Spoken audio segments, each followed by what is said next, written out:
ഇതൊക്കെ പറയുമ്പോഴേ നമുക്ക് ഇന്നലെ ആ പ്രസ് ബ്രീഫിംഗ് കണ്ടവർ എത്ര പേരാണെന്ന് അറിയില്ല, പക്ഷെ അതിൻ്റെ ഉള്ളിൽ വെരി ക്ലിയർ ആയിരുന്നു the confidence in our army personnels. അതും മറ്റവരുടെയും തമ്മിൽ കാണുമ്പോൾ ആ ഒരു ഡിഫറൻസ് മനസ്സിലാവുന്നുണ്ട്. ഇനിയിപ്പോൾ അവർ അത് ഞാനിത് എടുത്ത് പറയാൻ കാരണം ഇന്റർനാഷണലി അവർ ഭയങ്കരമായിട്ട് സിമ്പത്തൈസ് ചെയ്യുന്നുണ്ട് അവരുടെ ഇന്റർനാഷണൽ ന്യൂസ് ചാനൽസിൻ്റെ ഉള്ളിൽ. എന്നിട്ട് നിങ്ങളുടെ അവിടുത്തെ ചില സിനിമാ നടിമാർ ഇരുന്ന് സിമ്പത്തൈസ് ചെയ്യുന്നില്ലേ കേരളത്തിൻ്റെ? കാരണം ഇതൊരു പ്രത്യേകതര രോഗമാണത്, മാനസിക രോഗം. ഞാനെന്തോ വലിയ ആളാണ്, ഞാൻ പാകിസ്ഥാനോട് സിമ്പതി കാണിച്ചു, അല്ലെങ്കിൽ ഹമാസിനോട് സിമ്പതി കാണിച്ചു. ലോകരാഷ്ട്രം മുഴുവൻ എവിടെ സിമ്പതി കാണിക്കും? നിങ്ങൾ സിമ്പതി കാണിക്കാൻ മനുഷ്യത്വത്തിനോട് സിമ്പതി കാണിക്കും. ആ മനുഷ്യത്വത്തിനോട് സിമ്പതിയാണെങ്കിൽ നിങ്ങൾക്ക് മരണം ഇഷ്ടമില്ലെങ്കിൽ ആ 26 മരണം അവിടെ നടന്നപ്പോൾ പേൽഗാമിൽ എന്തേ നിങ്ങൾ ഇതിനെക്കുറിച്ചൊന്നും സംസാരിക്കരുത്? അപ്പൊക്കെ വായിൽ പഴമായിരുന്നാണ്.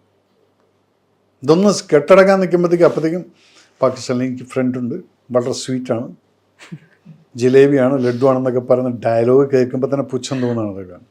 So when you are not matured enough to give a statement, just walk off. ഇത് സാറ് പറഞ്ഞപ്പോൾ ശരിയാണ്. സോഷ്യൽ മീഡിയയിലെ ദേവാസ കോൺഫ്ലിക്റ്റ്, നിങ്ങളല്ലേ വാറിനായിട്ടുള്ള ഒരു ഇതിട്ട് കൊടുത്തേ എന്നുള്ളൊരു ചോദ്യം പറഞ്ഞ് കുറേ പേര് സംസാരിക്കുന്നത് ഞാൻ കണ്ടിരുന്നു. അപ്പോൾ ഞാൻ ഉറപ്പായിട്ട് ഞാൻ വിചാരിച്ചത് what is your take on it? അത് സാർ പറഞ്ഞു കഴിഞ്ഞു. അതന്നെ പറഞ്ഞ് നിങ്ങൾ അവിടെ അന്ന് 22-ാം തീയതി നിങ്ങൾക്ക് യാതൊരു പ്രശ്നമില്ല, മരിച്ചുപോയി. ആ ഫാമിലീസിൻ്റെ ഫീലിങ്സ് ഒന്ന് ആലോചിച്ച് നോക്ക്. നിങ്ങളുടെ ഫ്രണ്ടാണ് പാകിസ്ഥാനിലുള്ളത്, ഇവിടെ അച്ഛനും അമ്മയും ഭർത്താവൊക്കെയാണ് മരിച്ചു പോയിരിക്കുന്നത്. അപ്പോൾ അവരുടെ വികാരത്തിന് നിങ്ങൾക്ക് ഒരു വികാരമില്ലേ? നിങ്ങളെ മേക്കപ്പ് ചെയ്യാൻ വരുന്ന ഫ്രണ്ട് എൻ്റെ അവിടുത്തെയാണ്, എൻ്റെ ഇവിടുത്തെയാണ് എന്നൊക്കെ പറഞ്ഞത്. അത് ആ സ്റ്റേറ്റ്മെൻറ്റ് കേട്ടപ്പോൾ ഞാൻ അവിടെ അഭിനയിച്ചിട്ടുമുണ്ട്. But then I never felt that she is such immature to talk like this. Anyway that's her statement. അതിനെ നമ്മൾ കൗണ്ടർ ചെയ്യാനും പോകണ്ട, അതിനെക്കുറിച്ച് നമ്മൾ സംസാരിക്കാനും പോകണ്ട. അതുകൊണ്ടാണ് ഞാൻ പേര് പറയാതെ വിട്ടുന്നത്. ഇന്റർനാഷണലി ഇവർ മീഡിയാസിന് കൊടുക്കുന്ന ഓരോ ഇതുണ്ടല്ലോ, ചിലതിൻ്റെ അവർ ബ്ലണ്ടേഴ്സ് ആണ് പറയുന്നത്. നോക്കിക്കഴിഞ്ഞാൽ ഡിഫൻസ് മിനിസ്റ്റർ തന്നെ വന്നിരുന്ന് കുറേ ബ്ലണ്ടേഴ്സ് പറയുന്നുണ്ട്. യെസ്, പാകിസ്ഥാനിൽ മുങ്ങിട്ട് പോയില്ലേ? ഫോറിൻ മിനിസ്റ്റർ ആണെന്ന് തോന്നുന്നു. ഇവിടുന്ന് യുദ്ധം തുടങ്ങിയപ്പോഴത്തേക്കും മുങ്ങിപ്പോയി ലണ്ടനിൽ ഇരിപ്പുണ്ട്. ഇന്ന് അവിടെ ലണ്ടനിലെ പാകിസ്ഥാൻകാർ അവൻ്റെ പുറകിൽ ക്യാമറ എടുത്തുകൊണ്ട് അവനെ തല്ലാൻ നടക്കുകയാണ്. തെറി വിളിക്കുന്ന ആ വീഡിയോ നിങ്ങൾ കണ്ടില്ലായിരുന്നു? ആ മിനിസ്റ്റർ റോഡിൽ കൂടെ നടക്കുന്നു, ഒരു പാകിസ്ഥാനി പുറകിൽ വീഡിയോ എടുത്തോണ്ട് ഏയ് അട്ടാവുള്ള തറാർ ഓയ് ഓയ്. അത് കഴിഞ്ഞ് പിന്നെ തെറിയാണ്. അയാൾ മിണ്ടുന്നില്ല, എങ്ങനെ പോയിക്കൊണ്ടിരിക്കുകയാണ് നടന്നിട്ട്. സാറേ ബാക്കി ആയനെ പോകാൻ ചെയ്യാം, അവിടെ ഓടി വന്നില്ല നീ ഇപ്പോടെ. ഇമ്രാൻഖാൻ നിനക്ക് പ്രശ്നമാണ്. അപ്പോൾ ഇമ്രാൻഖാൻ്റെ ആളുകളാണ് ലണ്ടനിൽ അവനെ സോ യുദ്ധം നടക്കുമ്പോൾ നിങ്ങളെന്താ അവിടെ പോയിരിക്കുന്നത്? ഇതാണ് പാകിസ്ഥാൻ. അപ്പൊ അവരെ കുറിച്ച് നമ്മൾ സംസാരിക്കണം. എല്ലാവരും മലയാളികൾ പ്രത്യേകിച്ചും ഒരു 2 to 3 days back the territorial army is very much ready to take in charge എന്ന് പറഞ്ഞിട്ടുണ്ടായിരുന്നു. തീർച്ചയായിട്ടും എല്ലാവരും ചിന്തിക്കും നമ്മുടെ ലാലേട്ടനുള്ള ടെറിട്ടോറിയൽ ആർമി. അപ്പോൾ ഞാൻ ചോദിക്കാൻ കാരണം, ടെറിട്ടോറിയൽ ആർമി ഈ സമയത്ത് സജ്ജമായി നിൽക്കുക എന്ന് പറഞ്ഞു കഴിഞ്ഞാൽ അവരുടെ എന്താണ് ഡ്യൂട്ടീസ്? അതുകൊണ്ട് ഞാൻ ജസ്റ്റ് ചോദിക്കുന്നത്, ലാലേട്ടനുള്ള ടെറിട്ടോറിയൽ ആർമിയുടെ ഡ്യൂട്ടി.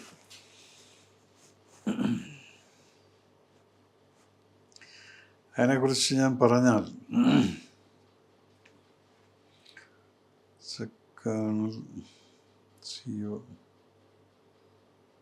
ഞാൻ ഇവിടുന്ന് ഒരു മെസ്സേജ്, ഈ മെസ്സേജ് ഞാൻ എന്നാണ് അയച്ചിരിക്കുന്നത്? ഇന്നലെ ഫ്രൈഡേ അയച്ച മെസ്സേജാണ് ലാലേട്ടൻ്റെ സിഒന്. He is ready to come and visit all of you. പട്ടാളക്കാരുടെ മൊറാൽ ബൂസ്റ്റ് ചെയ്യാൻ വേണ്ടി തയ്യാറാണ്. അതിന് മറുപടി വന്നിട്ടില്ല. ഞാൻ പറഞ്ഞു അത് വേണമെങ്കിൽ I can even speak to the army commander, he is my coursemate. അതിന് പെർമിഷൻ എടുത്തില്ല. Lalettan was ready. പക്ഷേ ഈ സമയത്ത് ലാലേട്ടൻ അങ്ങോട്ട് പോകുന്നത് അവർക്ക് പോലും ഒരു പ്രശ്നമാണ്. കാരണം ഒന്നാമത്തെ ഫ്ലൈറ്റുകൾ പോകുന്നില്ല, ലോജിസ്റ്റിക് പ്രശ്നങ്ങളുണ്ടായിരിക്കും, അഡ്മിനിസ്ട്രേറ്റീവ് പ്രോബ്ലംസ് ഉണ്ടായിരിക്കും. അപ്പോൾ ഈ സമയത്ത് പോയിട്ട് വലിയ കാര്യമൊന്നുമില്ല. അതിന്റെ ഒരു ഭാഗമാണ്. അപ്പോൾ അതുകൊണ്ട് എന്താ വെച്ചാൽ ലാലേട്ടൻ്റെ മൊറൽ റെസ്പോൺസിബിലിറ്റിയാണ്. My boys are fighting. So he call them up, he spoke to them, then he called me back and said, Anna, I spoke to them, I convey the message, they are all happy, they are in BB camp. എല്ലാം ഒക്കെ നടക്കുന്നുണ്ട്. നിങ്ങളപ്പുറത്തിരുന്നിട്ട് ലാലേട്ടനെ കുറ്റപ്പെടുത്താൻ, അതല്ല ഞാനിപ്പോൾ പറയുന്നത്. എനിക്കുള്ള comedy എന്ന് പറഞ്ഞാൽ, എൻ്റെ അയലോക്കത്താരൻ്റെ കുട്ടിക്ക് ഡിസെൻട്രി, ലാലേട്ടൻ ഇതിൽ പോയി അങ്ങേരുടെ ലെഫ്റ്റനന്റ് കേണൽ എടുത്ത കളാം. ഇതാണ് ഇപ്പോൾ എവിടെ നോക്കിയാലും സ്റ്റേറ്റ്മെൻറ്റ് വരുന്നത്. എനിക്കറിയില്ല എന്തൊരു മാനസികാവസ്ഥയാണ്. ഇപ്പോൾ യുദ്ധം വന്നു, ലാലേട്ടൻ അവിടെ പോയി എന്നൊക്കെ ചോദിച്ചിട്ട് മക്കളെ അതിന് അതിൻ്റേതായിട്ടുള്ള അതല്ലായിരുന്നു ചോദ്യം. അത് മനസ്സിലായി. Lalettan already had spoken to them, he spoken to the adjutant ദാവി എന്ന് പറഞ്ഞിട്ടുള്ളതുകൊണ്ട് അതെല്ലാം ഞാൻ അറേഞ്ച് ചെയ്ത് കൊടുത്തിട്ടുണ്ടായിരുന്നു. ഞാനല്ല, ലാലേട്ടൻ തന്നെ എന്നെ വിളിച്ചു കാരണം നമുക്ക് പോകേണ്ടതെന്നൊക്കെ ചോദിച്ചു. ഞാൻ ഓൾറെഡി ഞാൻ ടൈപ്പ് ചെയ്ത് അവന്മാർ എന്നെ റെസ്പോണ്ട് ചെയ്തിട്ടില്ല, ഞാൻ ഈ മെസ്സേജ് അയക്കാൻ you would like to speak, ഞാൻ നമ്പറും കൊടുക്കുന്നുണ്ട് കേട്ടോ എന്നും പറഞ്ഞു. എന്നിട്ടാണ് ഞാൻ ലാലിൻ്റെ നമ്പർ ഞാൻ അവർക്ക് കൊടുത്തിരിക്കുന്നത്. കാരണം പുതിയ ആളാണ് വന്നിരിക്കുന്നത്, അയാളുമായിട്ട് ഇതുവരെ ഞങ്ങൾ ഇൻട്രാക്ഷൻ ഉണ്ടായിട്ടില്ല.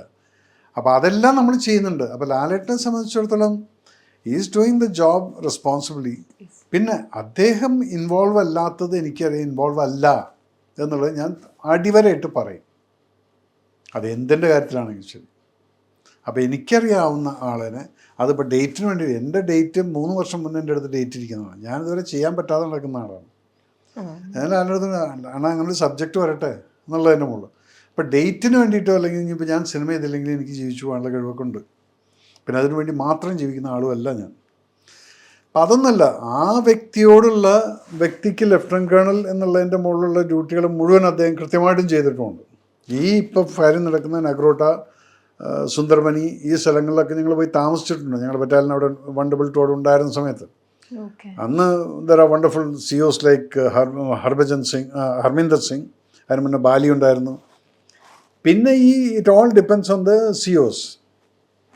അവർ ചിലരുണ്ട് എന്തിന് എന്നുള്ളത്, ചിലതുണ്ട് ഓക്കെ ലാസർ വന്നു കഴിഞ്ഞാൽ ട്രൂപ്പിൻ്റെ മൊറാൽ ബൂസ്റ്റിങ്, അതെല്ലാം മലയാളീസ് അല്ലേ, അതൊക്കെ അധികവും മലയാളീസാണ്. 99% മലയാളീസ് കണ്ണൂരും കോഴിക്കോടും ഉള്ളവരായിരിക്കും. ഞാനിത് ചോദിച്ചതിന്റെ മെയിൻ സാർ, ഈ സമയം എന്തെന്ന് റെഡി ആവുമെന്ന് പറഞ്ഞു കഴിഞ്ഞാൽ they will get the training all at that point of time. ആ സമയത്ത് ട്രെയിനിങ് ഓർ അവർ ട്രെയിൻഡ് ആയിരിക്കും നേരത്തെ. ടെറിട്ടോറിയൽ ആർമിയുടെ കാര്യം എന്ന് പറഞ്ഞാൽ ദർ ആർ റിസർവ് ഫോഴ്സസ്. അവർ വന്നിട്ട് അവർ ഓൾറെഡി എൻറോൾഡ് ആണ്. അവർക്ക് 2 മാസത്തിൻ്റെ ട്രെയിനിങ് 1 വർഷത്തിൽ ചെയ്തിരിക്കണം. അവരവിടെ പോവും ചെയ്യും, തിരിച്ചു വന്ന് അവർ ചിലപ്പോൾ ബാങ്ക് മാനേജർ ആയിരിക്കും, ചിലപ്പോൾ ഡോക്ടറായിരിക്കും, വേറെ എന്തെങ്കിലുമായിരിക്കും. പല പ്രൊഫഷനിലുള്ള ആളുകൾ, എൻലിസ്റ്റഡ് ആയിട്ടുള്ള ആളുകളുണ്ട്. ഇവരൊക്കെയാണ് വിളിക്കുന്നത്. ആദ്യം അവരായിരിക്കും വിളിക്കുന്നത്, പിന്നെ ഇതിനകത്ത് റിസർവ് ആയിട്ട് നിൽക്കുന്നവരെ വിളിക്കും. അപ്പോൾ ഇതെല്ലാം ഓൾറെഡി ട്രെയിൻഡും അവർ അപ്ഡേറ്റഡും ആയിട്ടുള്ള ആൾക്കാരാണ്.